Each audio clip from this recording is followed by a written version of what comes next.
जैसा कि आप सभी जानते हैं, मैं हूं आपकी हिंदी की अध्यापिका और मैं स्वागत करती हूं आप सभी का आईसीटी वर्चुअल क्लासरूम में। और आज हम यहां पर एकत्रित हुए हैं पढ़ने के लिए क्लास 10th की हिंदी। क्लास 10th की हिंदी में जैसे कि आप सभी को पता है, हमारा चैप्टर चल रहा था राम वृक्ष बेनपुरी जी द्वारा लिखा गया बाल गोविंद भगत। और ये चैप्टर बाल गोविंद भगत जो है, राम वृक्ष बेनपुरी ने जब गांव की जब यात्रा की तो वहां पर उन्हें भ्रमण के दौरान जब उन्होंने देखा बाल गोविंद भगत जो हैं, उनका परिचय उनसे हुआ और उन्होंने देखा कि वो एक साधु के रूप में होते हुए भी, यानी कि एक गृहस्थ होते हुए भी साधु की तरह अपना जीवन व्यतीत कर रहे हैं। यानी कि लोगों को वो उपदेश देते हैं, वो हमेशा सद्कर्म करते हैं, वो हमेशा अच्छी बातें करते हैं, वो अपने जीवन को बहुत ज्यादा चीजों पर निर्भर नहीं करते, जैसे वो शरीर पर कम कपड़े पहनते हैं और मोह माया से वो बहुत ज्यादा दूर हैं। यानी कि चीजों का लालच उन्हें नहीं है, यहाँ तक कि संसाधन को छोड़कर यहाँ तक कि उन्हें अपने बेटे, अपने परिवार, अपनी पत्नी के जाने का दुख भी नहीं है। वो कहते हैं कि ये तो अच्छी बात है, जो एक आत्मा है वो अब परमात्मा से जाकर मिल चुकी है, जो उसका असली लक्ष्य है इस जीवन में आने का, इस संसार में आने का, जो उसका परम लक्ष्य था वो उसे प्राप्त हो गया है। तो इसी चैप्टर को हम आज कंटिन्यू करेंगे कि क्या दशा थी जब उनके बेटे की मृत्यु हो चुकी थी उनकी। उसके आगे के चैप्टर को हम कंटिन्यू करेंगे और चैप्टर, जैसे कि मैंने आपको पहले भी बताया, बहुत ही ज्यादा महत्वपूर्ण है। हर बार आपके इस चैप्टर से अपठित पढ़ा गया गद्यांश और इस पाठ से बहुत सारे प्रश्न आपके एग्जाम्स में आते हैं। तो शुरू करेंगे हम आप आज का सेशन। चलेंगे स्मार्ट बोर्ड की तरफ, सभी बच्चे ध्यान से पढ़ेंगे। तो हमारा जो चैप्टर था, हमने पिछले सेशन में अपना चैप्टर पढ़ा था कि जो बाल गोविंद भगत हैं वो बहुत ही ज्यादा साधारण तरीके से अपना जीवन जीते हैं, बहुत ही ज्यादा साधारण उनका जीवन है। और ग्रामीण परिवेश का यहाँ पर बताया गया था कि किस तरह का वहाँ पर ग्रामीण परिवेश है, गांव के लोग कैसे रोपनी करते हैं, यानी कि धान की फसल की बुआई करते हैं, रुपाई करते हैं। बहुत ही सुंदर एक ग्रामीण परिवेश का चित्रण यहाँ पर किया गया था। और बाल गोविंद भगत की जो गीत के बारे में बताया गया था कि वो किस तरह से, क्योंकि वो कबीर से बहुत ज्यादा प्रेरित हैं, कबीर दास जी से बहुत ज्यादा प्रेरित है। कबीर पंथी टोपी वो पहनते हैं। कबीर का जो मठ है वहां पर वो अपनी चीजें जो है, ज्यादातर चीजें जो है, जो भी उन्हें मिलता है अपने खेतों से, अपनी फसलों से, वो वहां पर दान करते हैं और वहां से प्रसाद स्वरूप जो मिलता है उससे वो अपना जीवन व्यापन करते हैं। यानी कि बहुत ज्यादा लालच उनके अंदर नहीं है, वो केवल उतना ही अपने पास रखते हैं जितना जीवन जीने के लिए आवश्यक है, उतनी ही चीजें शरीर पर धारण करते हैं जितना कि जीवन जीने के लिए आवश्यक है। और मोह में वो कितना डूबे हैं ये तो आप यहाँ पर पहचान सकते हैं कि जब उनके बेटे की मृत्यु हुई थी, उनके बेटे की मृत्यु हुई तो जो पूरा गांव था, क्योंकि क्या होता है, अगर बीमार व्यक्ति होता है तो बहुत ज्यादा लोग उसको देखने नहीं आते। अक्सर ये होता है कि बीमार है, अच्छा बीमार है, दूसरे से वो बातें सुन लेते हैं कि अच्छा वो बीमार है, चलो ठीक है, ठीक हो जाएगा।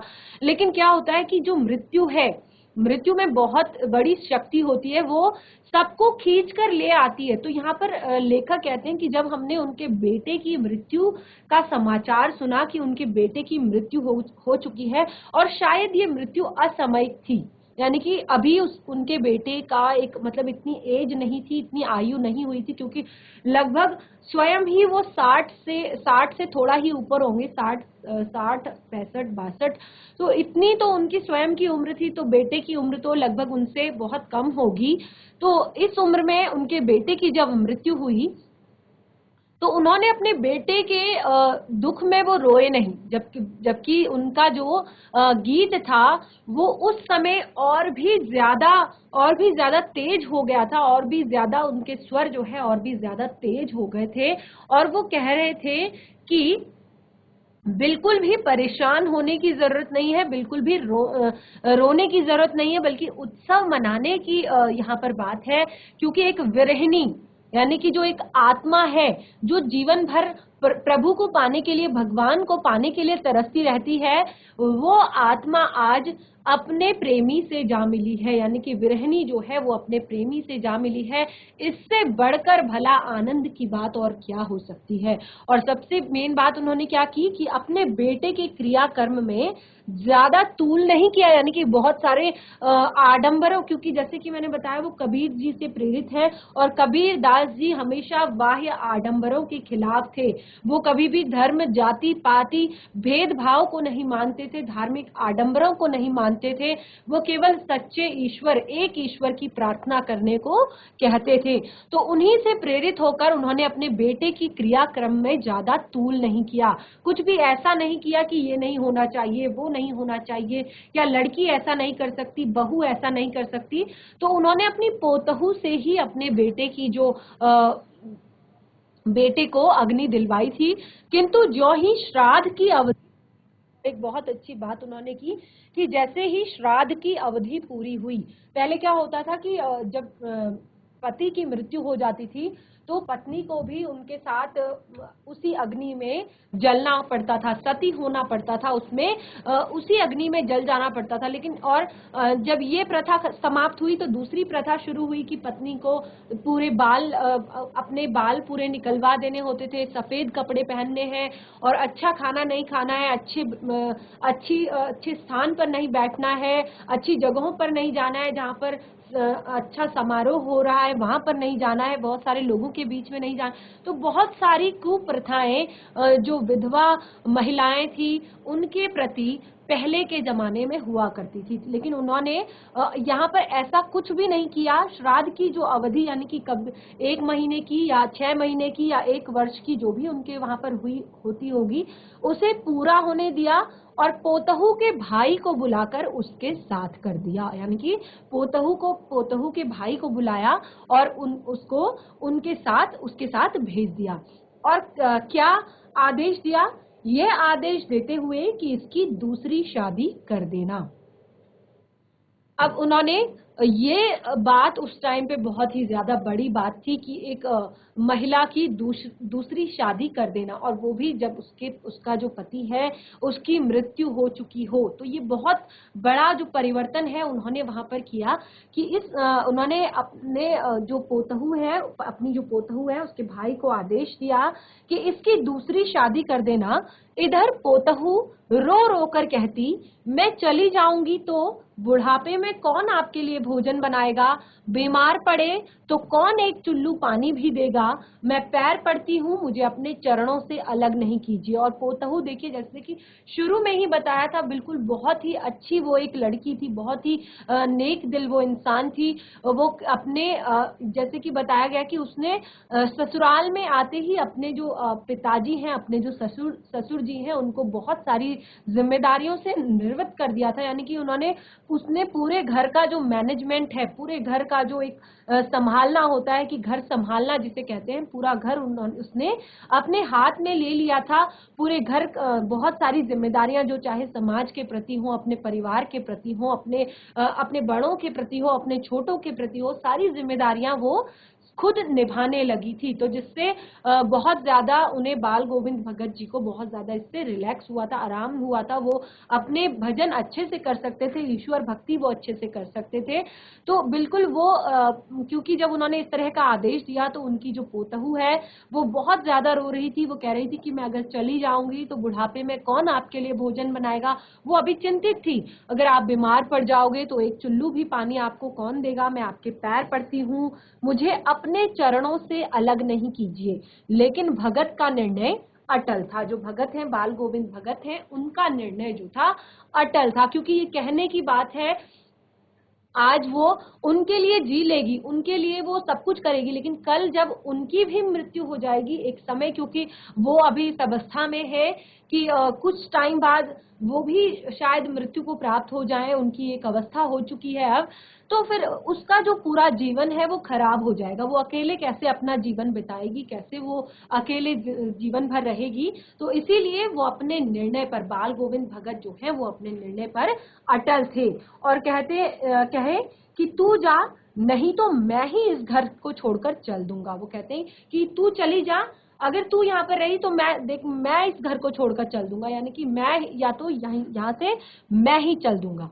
यह थी उनकी आखिरी दलील, और इस दलील के आगे बेचारी की क्या चलती, और आखिर क्यों वो उनको उनके ही घर से जाने को कहती, तो इससे अच्छा उसने अपने भाई के साथ जाना ही ठीक समझा। बाल गोविंद भगत की मौत उन्हीं के अनुरूप हुई, और बाल गोविंद भगत जो है, जैसे कि वो बहुत बड़े एक बहुत ही मतलब बहुत बड़े दिल वाले वो थे, बहुत अच्छा नेक उनका चरित्र था, बहुत ही अच्छे उनके विचार थे। तो उनकी जो मौत है, क्योंकि जैसे कि मैंने बताया कि वो 60 प्लस के थे, 60 तक के थे, तो उनकी जब मृत्यु हुई तो उनकी मौत भी उन्हीं के अनुरूप हुई। वो जिस तरह से चाहते थे उसी तरह से उनकी मौत हुई।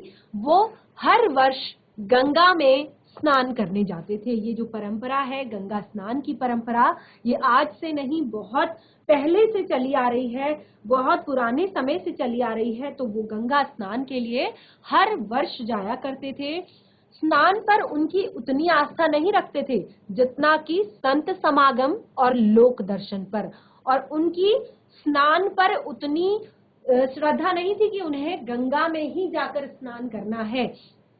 क्योंकि आपने रहीम दास जी का एक दोहा भी एक पंक्ति भी सुनी होगी, मन चंगा तो कठौती में गंगा। अगर आपका मन साफ है, अगर आप मन से शुद्ध है, अगर आप मन से साफ और नेक दिल है, तो आपका जो काम है, आपकी जो कठौती है, कठौती क्या होती है, जो मोची जो होते हैं, क्योंकि जो रहीम दास जी थे वो मोची का काम करते थे, और वो लोगों के जूते सिला करते थे। तो जब एक बार ऐसा होता है कि उनके गांव के सभी लोग गंगा स्नान के लिए जाते हैं, गंगा में डुबकी लगाने के लिए जाते हैं, क्योंकि गंगा स्नान जो है बहुत ही ज्यादा अच्छा माना जाता है। तो सभी लोग गांव के गंगा स्नान के लिए जा रहे थे। कोई बहुत बड़ा स्नान का दिन था, और उनसे भी कहा गया कि चलिए आप भी गंगा में डुबकी लगा लीजिए, आप भी गंगा में जाकर पवित्र हो जाइए। तो उन्होंने कहा कि मन चंगा तो कठौती में गंगा। कठौती यानी कि जिसपे चमड़ा धोया जाता है, एक छोटी सी कटोरी से थोड़ा सा बड़े साइज का बोल होता है, बाउल होता है, उसमें पानी रखा जाता है। वो लकड़ी का हो सकता है या मिट्टी का हो सकता है, तो उसमें चमड़ा धोया जाता है। जब जूते जब सिलते हैं तो उसमें चमड़ा साफ किया जाता है, धोया जाता है। तो यहाँ पर रहीम दास जी कहते हैं कि अगर आपका मन साफ है, अगर आप मन से पवित्र हैं, अगर आपके मन में लोगों के लिए द्वेष नहीं है, किसी के लिए बुरे विचार नहीं है, आप परोपकार जानते हैं, आप कृतज्ञ बनना जानते हैं, तो आप सबसे ज्यादा पवित्र हैं। आपको अब जो ये कठौती का पानी है, इसका स्नान भी आपको शुद्ध कर देगा, क्योंकि मेन तो है आपका मन पवित्र है। लेकिन अगर मन में बहुत सारे द्वेष है, तो आप कितनी बार भी गंगा स्नान कर लीजिए, कोई भी फर्क आपके जीवन में नहीं आएगा। तो यहाँ पर सेम बाल गोविंद भगत भी रहीम दास जी, कबीर दास जी से प्रेरित थे। तो उन्हें क्योंकि वो हर वर्ष गंगा स्नान के लिए जाते थे, ये तो एक उनकी हैबिट में भी था, आदत में भी था कि वो सुबह 4 बजे नहाने के लिए जाते थे, और हर वर्ष गंगा स्नान करने जाना ये भी उनकी आदत में था। और दूसरा कि उनका स्नान में उतनी आस्था नहीं थी जितना कि संत समागम पर, जहां पर स्नान होता है वहां पर बहुत सारे अलग अलग जगहों से संत आते हैं, महात्मा आते हैं, ऋषि मुनि आते हैं। तो उनके समागम यानी कि उनके साथ बातचीत का मौका मिले, उनसे मिलने जुलने का मौका मिले, लोक दर्शन हो सके, बहुत दूर दूर से आए हुए विद्वानों से, ऋषि मुनियों से, ज्ञानियों से, परम ज्ञानियों से के दर्शन हो सके, के साथ उठना बैठना, मिलना जुलना हो सके। इसीलिए वो ज्यादातर गंगा स्नान के लिए जाया करते थे। पैदल ही जाते, करीब 30 कोस पर गंगा थी। साधु को सबल लेने का क्या हक? अब यहाँ पर कुछ प्रश्न हैं, बहुत ही अच्छे प्रश्न हैं, आपको विचार इन पर करना चाहिए। साधु को सबल लेने का क्या हक, और गृहस्थ किसी से भिक्षा क्यों मांगे? क्योंकि बाल गोविंद भगत मन से साधु थे, और जो उनके कर्म थे, जो वो एक फैमिली में रहते थे, उनका बेटा और पहले उनकी पत्नी भी थी, फिर उनका बेटा था, फिर उनकी पोतहू थी, कुछ खेती बाड़ी भी उनकी थी, एक अच्छा घर भी उनके पास था। तो वो मन से अपने आप को साधु मानते थे। साधु को संबल लेने का क्या हक, और गृहस्थ किसी से भिक्षा क्यों मांगे। बहुत ही प्यारी पंक्तियां यहाँ पर लिखी हुई है कि जो साधु व्यक्ति होता है वो किसी से भी वो सहारा नहीं लेता, संबल नहीं लेता, वो किसी के भरोसे नहीं रहता, क्योंकि साधु बन चुका है। वो सारी चीजों से निर्वृत्त हो चुका है, वो सारे मोह माया से छूट चुका है, उसने मन से संसार को छोड़ दिया है। तो ऐसे में तो उसका किसी से हेल्प लेने का कोई सरोकार नहीं बनता। और दूसरी पंक्ति देखिए, और भी बहुत प्यारी लिखी हुई है कि गृहस्थ किसी से भिक्षा क्यों मांगे। अगर आप गृहस्थ हैं, अगर आपके पास सब कुछ है, परिवार है, घर है, खेती बाड़ी है, तो आपको दूसरों के आगे हाथ फैलाना शोभा नहीं देता। आपके पास जितना है आप संतुष्ट रहिए उसमें, आप उसमें ही खुश रहिए। और यानी कि गृहस्थ है, सब कुछ आपके पास है, फैमिली है, आपके पास परिवार है, छोटी छोटी खेती बाड़ी भी है, आप अपने पेट के लायक कमा सकते हैं, खा सकते हैं, तो आप दूसरों के आगे आपको भिक्षा नहीं मांगनी चाहिए। अतः घर से खाकर चलते तो फिर घर पर ही आकर लौट कर खाते। देखिए उनके अंदर बहुत ही ज्यादा इस तरह की बात थी कि वो कभी किसी के सहारे नहीं रहते थे, किसी के अनुसार नहीं रहते थे, क्योंकि वो अपने आप को मन से साधु और कर्म से गृहस्थ इंसान मानते थे। और दोनों की उन्होंने यहाँ पर विशेषताएं बता दी है। तो वो जब भी गंगा स्नान के लिए जाते, क्योंकि गंगा 30 कोस दूरी पर थी, तो वो इतनी दूरी पर भी घर से खाकर चलते थे और फिर पूरे गंगा स्नान करके जब वो लौटते थे तो घर आकर ही वो खाते थे। ना तो रास्ते में वो किसी से भीख मांगते थे, भिक्षा मांगते थे, खाने की भिक्षा हो चाहे किसी और चीज की मदद हो, और ना ही वो साधु बनकर किसी की मदद लेना पसंद करते थे। रास्ते भर खंजड़ी बजाते गाते, जहां प्यास लगती वहां पानी पी लेते। 4-5 दिन आने जाने में लग जाते थे। जो गंगा स्नान का रास्ता था, लगभग 4 से 5 दिन उनको आने जाने में वहां पर लग जाते थे।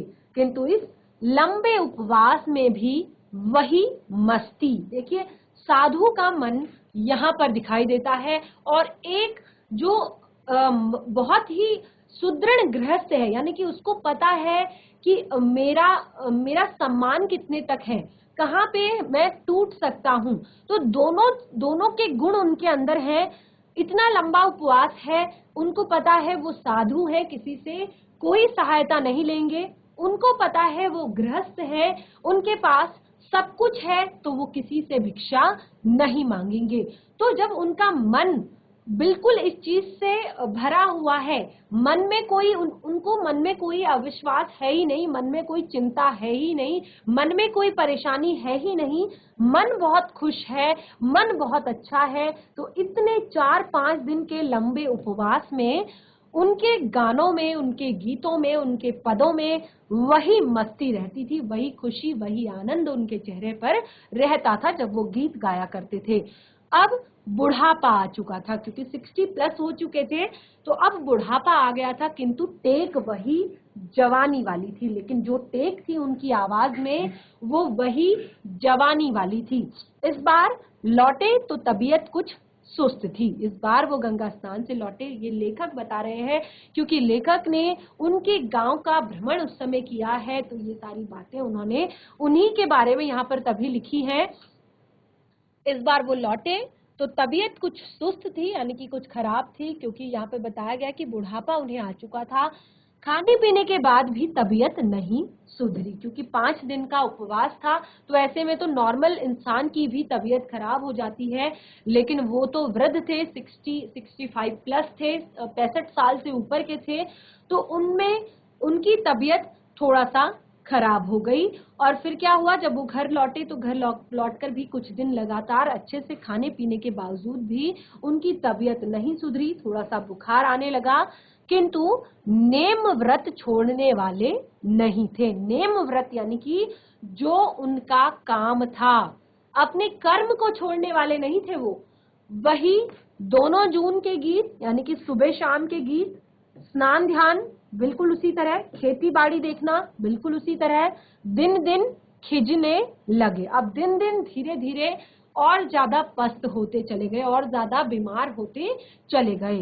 लोगों ने नहाने धोने से मना किया, क्योंकि कई बार ऐसा होता है कि थोड़ा सा अब उन्हें बुढ़ापा भी है और वो अपनी जीवन शैली परिवर्तित नहीं करते, बिल्कुल उसी तरह से अपना जीवन जीते हैं, उसी तरह से अपने सारे काम करते हैं। तो लोगों ने कहा कि कुछ दिन नहाइए धोइए मत, आराम करने के लिए कहा। लोगों ने कहा कुछ दिन आराम कीजिए, किंतु हंसकर टाल देते। कुछ दिन क्या लोगों की बात सुनते, लेकिन उसे हंसकर टाल देते।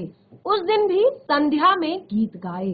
अब उनका शायद अंतिम दिन आ चुका था और उस दिन भी उन्होंने संध्या के समय गीत गाए, किंतु मालूम होता जैसे तागा टूट गया हो। आज शाम है, संध्या के समय वो गीत गा रहे हैं, लेकिन उनकी आवाज से ऐसा प्रतीत हो रहा है मानो तागा टूट गया हो। ऐसा लग रहा है जैसे सितार का धागा टूट गया है। आज माला का एक एक दाना बिखरा हुआ है। ऐसा लगता है कि जो संगीत की माला वो बनाते थे, ऐसा लगता है कि आज उस माला का एक एक दाना जो है वो बिखरा हुआ है, वो फैला हुआ है।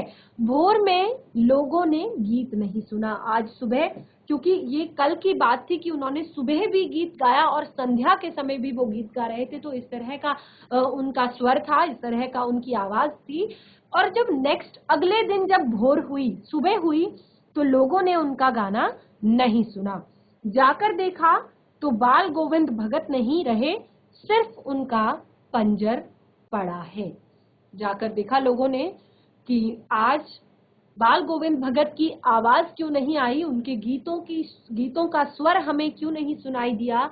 तो उन्होंने जाकर देखा तो बाल गोविंद भगत नहीं रहे। लोगों ने, क्योंकि अब उनके घर पर उनकी सुध लेने वाला कोई नहीं था, शायद उनकी मृत्यु रात में ही हो गई। तो उनके घर पे उनका जो पुत्र था, पुत्र और पत्नी, उनकी पहले ही मृत्यु हो चुकी थी। पोतहू को उन्होंने उसके मायके भेज दिया था उसके भाई के साथ, और अब अकेले वो अपने घर में रहा करते थे। और लोगों ने वहां पर आकर देखा कि वहां पर अब बाल गोविंद भगत नहीं रहे, केवल उनका जो पंजर है, यानी कि जो शरीर है, वो वहां पर पड़ा हुआ है। तो इस तरह से हमारा जो ये चैप्टर है ये कंप्लीट हो चुका है। इस पाठ को बहुत अच्छे से हमने पढ़ लिया है। आशा करती हूँ कि आप सभी को ये पाठ बहुत अच्छे से समझ में आ गया होगा। इस पाठ से जुड़े हुए कुछ प्रश्न उत्तर यहाँ पर दिए गए हैं। आप प्रश्नों को एक बार पढ़िए, क्योंकि चैप्टर हमने बहुत अच्छे से पढ़ रखा है, बहुत अच्छे से मैंने आप लोग को एक्सप्लेन करने की, समझाने का प्रयास किया है। तो आप एक बार सभी प्रश्नों को पढ़िए, आप इनको सॉल्व करने की कोशिश कीजिए। जैसे कि यहाँ पर बताया गया है, खेती बाड़ी से जुड़े गृहस्थ बाल गोविंद भगत अपनी किन चारित्रिक विशेषताओं के कारण साधु कहलाते थे। देखिए यहाँ पर बताया है कि गृहस्थ बाल गोविंद भगत की बात की गई है और बताया गया है कि आप कौन सी ऐसी उनकी विशेषताएं हैं। देखिए यहाँ पर तो खेती बाड़ी उनकी विशेषता है कि वो गृहस्थ बाल गोविंद कहलाए, लेकिन कौन सी ऐसी उनकी विशेषता है जिससे वो साधु कहलाते हैं। तो आपको इस पाठ में ये चीजें ढूंढनी है जिनसे वो साधु कहलाते हैं। उनकी वो सारी चीजें कि वो सुबह उठते थे, स्नान करने जाते थे, शरीर पर कम कपड़े पहनते थे, गीत गाया करते थे, कबीरपंथी टोपी लगाया करते थे, जो उनके पास जो चीजें होती थी सबसे पहले वो मठ में दान किया करते थे, उसके बाद प्रसाद में जो मिलता था उन्हें वो ग्रहण किया करते थे। अगला प्रश्न है, भगत की पुत्र वधू उन्हें अकेला क्यों नहीं छोड़ना चाहती थी।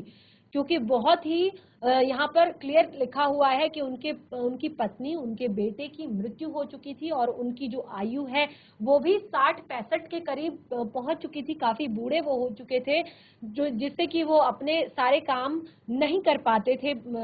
तो इसके कारण और भी बहुत सारी चीजें, बातें आप इस पाठ में उनके चरित्र के अनुसार लिख सकते हैं। इसीलिए उनकी जो पुत्र वधू है वो उन्हें अकेला नहीं छोड़ना चाहती थी। भगत ने अपने बेटे की मृत्यु पर अपनी भावनाएं किस तरह से व्यक्त की। बहुत अच्छी तरह से यहाँ पर पाठ में बताया गया है कि उन्होंने बहुत अच्छे से उस दिन उन्होंने अपने गीत गाए, बहुत ही अच्छे तरीके से गाए, क्योंकि उनका मानना था कि ये कोई गलत बात नहीं है कि किसी की मृत्यु हो चुकी है, ये तो अच्छी बात है कि जो आत्मा है वो परमात्मा में मिल चुकी है, वो विरहिणी जो है वो अपने प्रेमी से मिल गई है।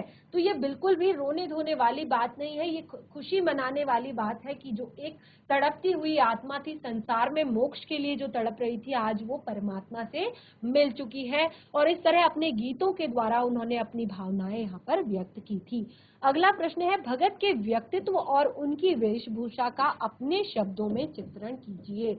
बहुत ही अच्छे तरीके से इसमें बताया गया है उनकी वेशभूषा और उनके चित्र के बारे में। बाल गोविंद भगत की दिनचर्या लोगों के अचरज का कारण क्यों थी? बताइए यहाँ पर कि बाल गोविंद भगत की जो दिनचर्या है वो लोगों के अचरज का कारण क्यों थी। देखिए, बाकी जो आप यहाँ पर प्रश्न देख रहे हैं, इन सारे प्रश्नों में केवल आपके लिए बताया गया है कि आपको पाठ को पढ़ने के बाद कितनी चीजें समझ में आई। तो ये प्रश्न आपके लिए होमवर्क है और आशा करती हूँ कि आप इनको आसानी से हल कर पाएंगे। तो बच्चों, हमारा चैप्टर बाल गोविंद भगत आज कंप्लीट हो गया है। बहुत ही अच्छा पाठ था, बहुत ही अच्छी शिक्षा इस पाठ से हमें मिली है और इस पाठ से जुड़े हुए प्रश्नों उत्तर भी हमने लगभग कंप्लीट कर लिए हैं। शेष जो प्रश्न उत्तर हैं वो आप स्वयं कीजिए।